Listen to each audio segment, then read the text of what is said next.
আসসালামু আলাইকুম। আশা করছি সবাই খুব ভালো আছেন। সয়াবিন দিয়ে আমরা বিভিন্ন ধরনের রেসিপি করে থাকি। আর আজকে একটি ভিন্ন ধরনের রেসিপি শেয়ার করতে যাচ্ছি। এটি হচ্ছে সয়াবিনের বিরিয়ানি। পুরো রেসিপিটি এখন শেয়ার করছি। এখানে কতগুলো সয়াবিন নিয়েছি আমি। তো এগুলো আমি গরম পানিতে ভিজিয়ে রাখলাম। ফুটন্ত গরম পানি দিয়ে এটিকে ভিজিয়ে রাখছি ২০ মিনিটের জন্য।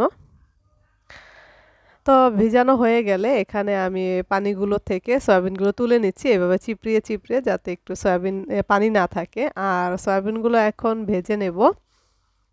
কিছুটা তেল দিয়ে ফ্রাই প্যানে আমি সয়াবিনগুলো ভেজে নিচ্ছি একটু লাল করে। অল্প আছে একটু লাল করে ভেজে নিতে হবে ফার্স্টে।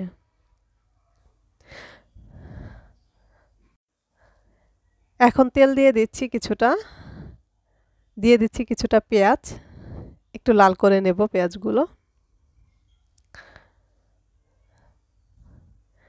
দিয়ে দিচ্ছি আদা রসুন বাটা। এখানে ২ চা চামচ আদা রসুন বাটা দিয়ে দিলাম। ধনিয়া গুঁড়ো দিলাম ২ চা চামচ, জিরার গুঁড়া, গরম মশলা পাউডার। এখানে দিচ্ছি কিছুটা মরিচের গুঁড়া। এখানে হলুদটা ইউজ করব না যেহেতু বিরিয়ানি। দিয়ে দিচ্ছি স্বাদ অনুযায়ী লবণ। ভেজে রাখা সয়াবিনগুলো দিয়ে দিলাম। এখন দিয়ে দিচ্ছি দুধ আর লেবুর মিশ্রণ। এখানে টক দইটা ইউজ করা যাবে, টক দই ছিল না বিদায় আমি আর কি দুধের সাথে লেবু অ্যাড করে দিলাম। এখানে কিছুটা দিলাম বাদাম পেস্ট, দিলাম কিছুটা সস, টমেটো সস দিলাম কিছুটা। এখন ভালোভাবে মিশিয়ে এটাকে আমি 10 মিনিটের জন্য রান্না করব। তো 10 মিনিট পর এগুলোকে আমি একটি পাত্রে তুলে নেব। আর যারা আমার এই রেসিপিটি দেখছেন প্লিজ একটি লাইক দিয়ে দেবেন। তো এখানে আমি পোলার চাল অ্যাড করে দিলাম। হালকা পাতলা একটু ভেজে নেব। আর দিয়ে দিচ্ছি এখন স্বাদ অনুযায়ী লবণ। এখানে আর কোনো মশলা আমি অ্যাড করছি না। সয়াবিনটা আমি পরে অ্যাড করব যেহেতু এই অবস্থায় দিলে ভেঙে যেতে পারে। তো দিয়ে দিচ্ছি গরম পানি। আর চালের ডাবল দিলাম পানি।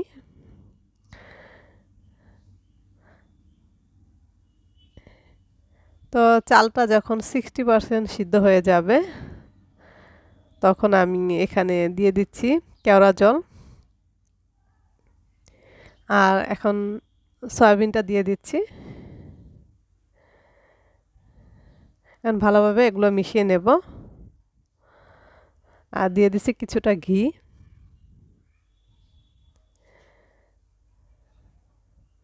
তো আর কিছুক্ষণ এটাকে ভালো করে সিদ্ধ হতে দেব। এরপর আমি এটাকে দমে দিয়ে দিচ্ছি। যখন মোটামুটি সিদ্ধ হয়ে গেছে, রান্না যখন হয়ে যাবে তখন দমে দিয়ে দিলাম। এখন কিন্তু আমার মোটামুটি হয়ে গেছে বিরিয়ানিটা।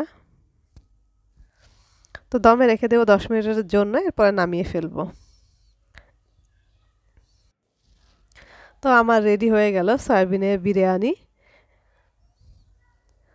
তো দেখতেই পাচ্ছেন ভিন্ন ধরনের একটি রেসিপি, খেতে কিন্তু খুব ভালো হয়েছে। আপনারা চাইলে একটি বাসায় ট্রাই করতে পারেন। খুব সহজেই কিন্তু এটা তৈরি করে ফেললাম। আর এর সাথে আমি তৈরি করেছি মুরগি ভুনা। তো ফার্স্টে আমি একে দিচ্ছি। সয়াবিনের বিরিয়ানির সাথে চিকেন ভুনা অথবা কাবাব এগুলো রাখলে কিন্তু খেতে আরও বেশি টেস্ট লাগে।